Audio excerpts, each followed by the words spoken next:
Vous informer puisque je tenais ces informations directement de Karakoche par Skype. Je les ai eues j'étais en lien toute la journée puisque l'association SOS Chrétien d'Orient a pas mal communiqué là-dessus. Alors Léopold Gauthier, nous vous écoutons. Pour une 6e chronique de nos temps botuliens. Cela faisait quelques années déjà que j'entendais évoquer, dans certains milieux un peu alternatifs, des projets de front de la foi et de réconciliation.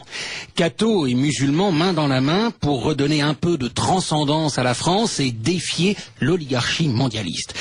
Et je dois bien vous avouer que longtemps je ne prêtais à ces idées qu'une indifférence polie, pour ne pas dire goguenarde. Mais ça, c'était avant. Avant la manif pour tous, avant les journées de retrait de l'école. Car depuis quelques mois, c'est pétri d'incertitude que je m'interrogeais sur cette union des croyants dans laquelle d'aucuns voulaient voir le salut de la France et de la chrétienté. Union des croyants.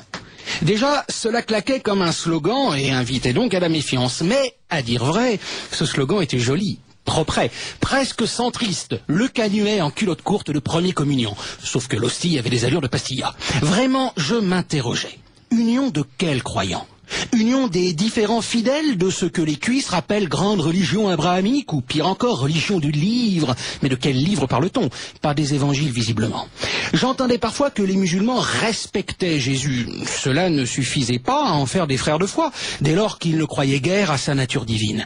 Et en Irak, en Syrie, en Égypte, en Algérie, j'en passe, on avait vu pas mal de mamamouchis interdire à leurs ouailles de boire le sang du Christ, préférant les inciter à faire couler le sang des chrétiens. Non, vraiment, je m'interrogeais. Est-ce que pour lutter valablement et efficacement contre la dégénérescence soin des apprentis sorciers du genre, les catholiques étaient vraiment obligés d'aller boire du thé à la menthe rumira? Les tenants de l'union des croyants n'étaient-ils pas eux-mêmes des apprentis sorciers? À l'instar des promoteurs de l'indifférenciation sexuelle qu'ils combattaient, ne risquaient-ils pas de tomber eux-mêmes dans une indifférenciation religieuse au sale relent de relativisme? Cette union sacrée valait-elle vraiment mieux que l'oignon sacré de l'international pornocrate? Sans doute paraissait-elle plus saine au premier abord, mais sans dégager comme des effluves amers et postmodernes de vivre ensemble. Une auberge espagnole qui risquait fort de virer andalouse, dans un sens bien compris. Un curé jovial, un bon abbé bien débonnaire, tenta de me rassurer. C'est conjoncturel, pensez donc, quel camouflet pour les antiracistes officiels. Et puis c'est pour la famille, c'est pour les valeurs non négociables. Parce qu'il portait une soutane et que ça devenait plutôt rare sous mes latitudes franciliennes, je me retins de lui servir le « et ta sœur » qui brûlait mes lèvres impies. Penchant ma tête comme un traître mielleux qui va vendre ses copains au Condé, c'est confit de respect surjoué que je lui tins à peu près ce langage. La famille, et la polygamie, l'abbé, ça vous chatouille ou ça vous gratouille? Quoique sachant croasser, je délaissai son bénitier et décidai de faire un petit tour rue Cadet. J'y croisai un farouche adversaire de l'Union des croyants. C'était un militant laïcard avec une belle trogne affinée au Riesling. Il avait fait tatouer 1905 sur ses phalanges et ne sortait jamais sans son équerre et son compas. La rue Cadet est très courue des géomètres. Lui me tint le discours exactement inverse de celui du curé. Bah, c'est tous des collabos, la famille on s'en cogne, moi je dis la France des Lumières, tu fais ce que tu veux et c'est marre. Et ce tocard haineux de me beugler un hymne à la Révolution française, de vilipender le christianisme, tant et si bien que j'hésitais sincèrement à plonger dans l'excès inverse et prendre ma carte chez Civitas pour faire des réunions Tupperware avec Farida Belgoul et des douairières à Mantilles. Au fond, il n'était pas si antipathique, ces ravis de la crèche émoustillés à l'idée de rencontrer des rois mages par milliers. Ah, le charme de l'Orient, les Iraniennes, les Libanaises, les Syriennes. 1001 nuits fois 70 vierges, le calcul était vite fait. Et hop là, en 3 coups de cuillère à polygame, j'avais retourné ma veste façon derviche, l'union des croyants, je voulais en croquer. Les dites 1001 nuits plus tard, lorsque je compris enfin le mode d'emploi pour les 70 vierges, je revins à la raison. Et tout s'éclaira pour moi. Le front de la foi, l'union des croyants, c'était une union qui se rêvait sacrée. L'union sacrée, c'était la clé de compréhension qui me fit pencher définitivement dans le camp des adversaires du front de la foi. C'est la lecture d'Alain de Benoît qui me mit la puce à l'oreille. Il parlait de son cher Édouard Berthe. Il y avait eu, au début du XXe siècle, une expérience passionnante d'alliance objective, le cercle Proudhon. Maurassiens et syndicalistes révolutionnaires se tendaient la main pour lutter contre, déjà, l'oligarchie mondialiste. Cette alliance aux allures de divine surprise fut rompue en 1914 par, je vous le donne en mille, une union sacrée. Le camp maurassien rejoignit la majorité gueularde et cocardière au nom de l'union sacrée du père Poincaré, qui ne fut ni plus ni moins qu'un encouragement bougrement efficace, certes, à plonger avec délice dans cette suicidaire guerre civile européenne qui ouvrit dans le sang ce déprimant siècle de 1914. Et tout ça au nom de la République. Décidément, il n'y a pas qu'en matière de bière que la gueuse donne dans la mort subite. Le souvenir de cet épisode traumatisant m'avait ouvert les yeux. L'union sacrée est parfois une autoroute dangereuse qu'empruntent, guillerette, les braves gens de bonne foi lors des crises majeures. 2014 offre un climat propice à ce type de tentation unioniste, à ces utopies réconciliatrices contre un ennemi commun. Côte à côte, les serre-têtes et les tchadors, les mocassins à glands et les babouches, les soutanes et les djellabas, une synthèse, la robe de bure, K. Les promoteurs du multiculturalisme métissolâtre n'auraient pas rêvé mieux. L'union des croyants, c'était la réalisation de la France black blanc beurre parce que de mauvaises langues, dont nous ne sommes pas, appelleraient ces idiots utiles. Il ne fallait pas craindre les musulmans pour ce qu'ils étaient, non plus qu'eux-mêmes ne devaient craindre les chrétiens en tant que tels, non. Nos craintes devaient se tourner vers le processus de dénaturation de leurs identités respectives qui pointaient sous cette union en forme de mélange des genres et qui risquait d'aboutir à un syncrétisme terrifiant, des sourathans grégoriens et des génuflexions en direction de la Mecque sur la tapisserie de Bayeux.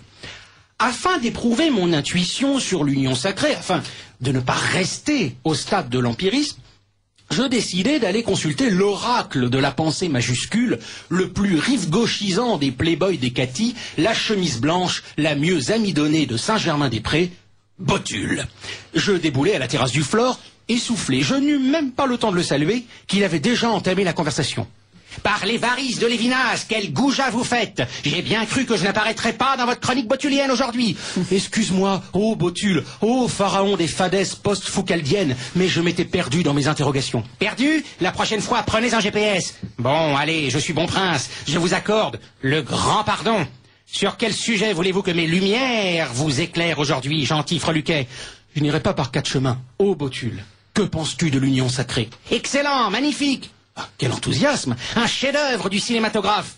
Vous parlez de quoi, là? De ce film merveilleux, l'Union Sacrée! Un chef-d'œuvre comme le sont tous les films d'Alexandre Arcadi! Les Américains ont Coppola, Scorsese, De Palma, mais nous les battons à plat de couture, car nous avons Arcadi! Mais vous parlez d'un film, et pas n'importe quel film! Un grand film qui dénonce les fascistes islamistes! Et puis surtout un grand acteur! Patrick Bruel, dans le rôle d'un policier juif qui part en croisade contre les méchants. Ah, je ne savais pas que Patrick Bruel était... Que Patrick Bruel était quoi? Que Patrick Bruel était acteur. Botul, excédé par mon ignorance en matière de pinsomme indigeste gravé sur pellicule, me séquestra dans la cave du Flore où il m'organisa une projection privée. Je me farcis la filmographie intégrale d'Alexandre Arcadi. À l'issue de 2-3 jours, 2-3 nuits de visionnage intensif, je regrettais amèrement de ne pas être né aveugle, je m'interrogeais sur le système des avances sur recettes du CNC, et je parvins à m'enfuir profitant de ce que mon geôlier cinéphage était parti se faire brosser la crinière. Avant que de rentrer dans cette garçonnière pas très catholique qui me tient lieu de gîte, je m'octroyais l'une de ces bagnottes buissonnières que j'affectionne tant sous le doux soleil de Pantruche. Un itinéraire étudiant, amoureux, en souvenir de mes jeunes années, Cluny, la Sorbonne, le Panthéon, la Contrescarpe. Arrivé place Monge, j'étais à 2 pas de Saint-Nicolas du Chardonnay et pourtant je distinguais assez nettement le minaret vert et blanc de la Grande Mosquée de Paris. Et il ne me gênait pas plus que ça tant je devinais qu'il avait été construit dans une perspective d'exception, de pièces uniques, de concessions conjoncturelles. Le 5e arrondissement n'était pas tombé dans le piège de l'Union des croyants, il avait consenti une fantaisie exotique à des soldats coloniaux, rien de plus. Aussi, à l'heure de conclure cette chronique, déjà trop longue, je vais vous faire part de mon avis.